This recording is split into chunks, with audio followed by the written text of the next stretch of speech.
ರೈತರೇ, butter fruit ಕೃಷಿಯಲ್ಲಿ ಇಳುವರಿ ಹೆಚ್ಚಾಗಬೇಕಾ? ಹಾಗಾದ್ರೆ ಈ ಟಿಪ್ಸ್ ನ ತಪ್ಪದೆ ಫಾಲೋ ಮಾಡಿ.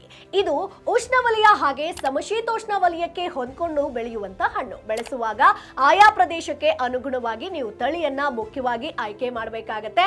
ಬೆಣ್ಣೆಹಣ್ಣಿನ ಬೆಳೆಗೆ ಸೂರ್ಯನ ಬೆಳಕು ಚೆನ್ನಾಗಿ ಬೇಕು, ನೆರಳಿನಲ್ಲಿ ಇದು ಬೆಳೆಯೋದಿಲ್ಲ. ಆ ಕಾರಣಕ್ಕಾಗಿ ಇದನ್ನ ಬಹುವಾರ್ಷಿಕ ಬೆಳೆಗಳ ಮಧ್ಯಂತರದಲ್ಲಿ ಅಥವಾ ಮಿಶ್ರ ಬೆಳೆಯಾಗಿ ಬೆಳೆಸೋದು ಸೂಕ್ತ ಅಲ್ಲ ಅಂತ ಹೇಳ್ತೀನಿ. ಆಳವಾದ ಮರಳು ಮಣ್ಣು, ಮರಳು ಮಿಶ್ರಿತ ಗೋಡು ಮಣ್ಣು, ಜಂಬಿಟ್ಟಿಗೆ ಗೋಡು ಮಣ್ಣು ಇದಕ್ಕೆ ಬಹಳ ಉತ್ತಮ. ಮಣ್ಣಿನ pH ಮಟ್ಟ 6 ರಿಂದ 8 ನಡುವೆ ಇರಬೇಕಾಗತ್ತೆ. ಗಿಡ ನಾಟಿ ಮಾಡೋದಕ್ಕೆ 2x2x2 ಅಥವಾ 3x3x3 ಉದ್ದ ಹಾಗೆ ಅಗಲದ ಹೊಂಡವನ್ನ ಮಾಡಿ ನೀವು ಗಿಡವನ್ನ ನಾಟಿ ಮಾಡಬೇಕಾಗತ್ತೆ. ಬುಡಭಾಗ 1 ರಿಂದ 2 ಇಂಚು ಎತ್ತರ ಇರುವಂತೆ ನೋಡ್ಕೊಳ್ಬೇಕಾಗತ್ತೆ. ಇನ್ನು ಬಟರ್ ಫ್ರೂಟ್ ಸಸ್ಯ ಸಾಯೋದು, ಇಳುವರಿ ಕಮ್ಮಿ ಆಗೋದು ಇದಕ್ಕೆಲ್ಲ ಮುಖ್ಯ ಕಾರಣ ಏನಪ್ಪಾ ಅಂತಂದ್ರೆ ಬೇರಿನ ಬುಡದಲ್ಲಿ ನೀರು ನಿಲ್ಲೋದು ಸ್ನೇಹಿತರೆ. ಇನ್ನು ಕೀಟದ ವಿಚಾರಕ್ಕೆ ಬರೋದಾದ್ರೆ ಗೊಣ್ಣೆ ಹುಳು ಹಾಗೆ ಗೆದ್ದಲು ನಿಯಂತ್ರಣಕ್ಕೆ ಬುಡಕ್ಕೆ 10 ರಿಂದ 15 ಗ್ರಾಂನಷ್ಟು ಫೋರೇಟ್ ಅನ್ನ ಹಾಕಬೇಕು. ಇದರಿಂದ ಕೀಟ ರೋಗಗಳ ನಿಯಂತ್ರಣ ಮಾಡಿ ಉತ್ತಮ ಇಳುವರಿಯನ್ನ ಪಡಿಬಹುದು. ಈ ಟಿಪ್ಸ್ ನ ತಪ್ಪದೆ ಫಾಲೋ ಮಾಡಿ.